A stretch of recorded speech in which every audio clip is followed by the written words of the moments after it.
აპოლონ ქუთათელაძის სახელობის თბილისის სახელმწიფო სამხატვრო აკადემიის დიდ საგამოფენო დარბაზში გამოფენის სახელწოდებით პორტრეტები აკადემიის ფონდიდან გაიხსნა.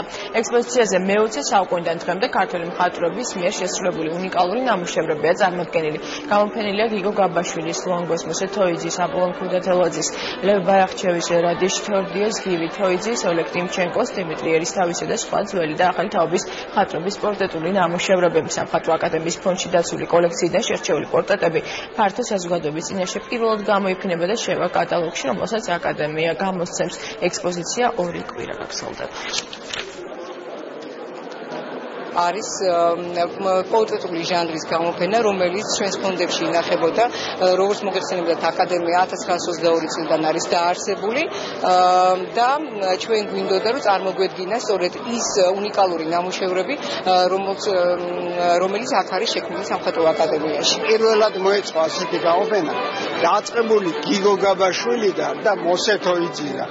აი დღევანდელი მხატვრებიც არიან გამოფენები, ისინი არიან უფრო აკადემიის პედაგოგები, ვინც აკადემიაში იყვნენ და აგრეთვე პორტრეტები არის კიდე ის პორტრეტები, რომლებიც დარჩა როგორც საუკეთესო აკადემიის ფონდში. უნიკალური ნამუშევრებია წარმოდგენილი, უნიკალური.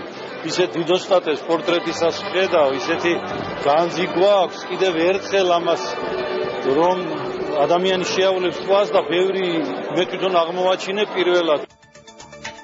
მომბე ამ დროისთვის